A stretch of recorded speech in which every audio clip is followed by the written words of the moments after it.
So another valuable tool that technicians need to have in their toolbox are torque wrenches.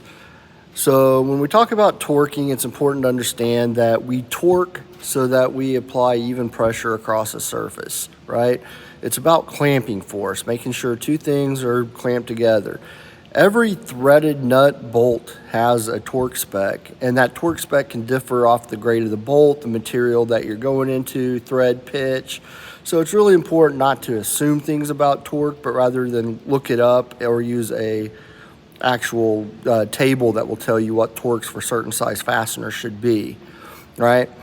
The reason why we torque, like I said, is to have a good seal, but then it's also important to remember that things like cylinder heads, manifolds have to be torqued in a specific sequence or order so that we don't warp the components that we're torquing down, right? So the reason why we have to detorque and torque a cylinder head in a specific order is because if we don't, it would cause uneven force on the material and warp it. So when we look at our torque wrench, a couple things to point out, and so this is the first one, and I was pleasantly surprised. Your torque wrench should always be set to 0 when you store it, because if you leave it already adjusted to a certain torque, it's going to weaken the spring in the torque wrench, and you don't want that to happen. So anytime you use your torque wrench, you should reset it to 0 before you use it. And you can see this torque wrench has foot-pounds on one side, and on the other side it's Newton meters. And you come and look at this one right here. This is a dial style torque wrench, but it also is an inch pound. So they can come in foot pounds, inch pounds, and if you don't have one or the other, you might have to sometimes do a conversion between the two. The other really important thing besides how to store them in the 0 is if we look at the top of this guy, like any ratchet, this has on and off.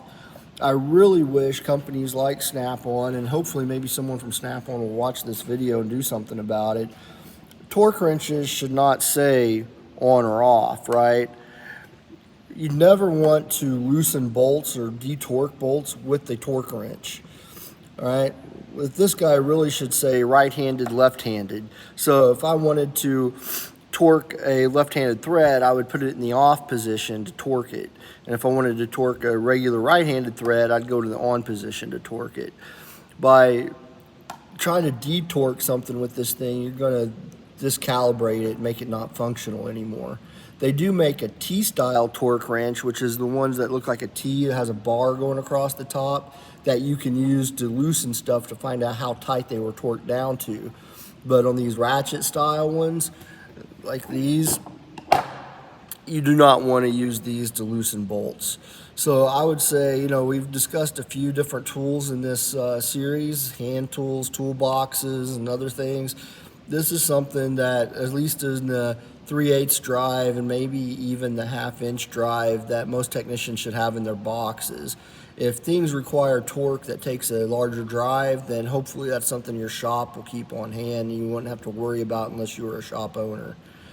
If you have any questions about torque wrenches, please leave them in the questions and comments. Let me know if there's any other specific tools you'd like to see videos about, and have a great day.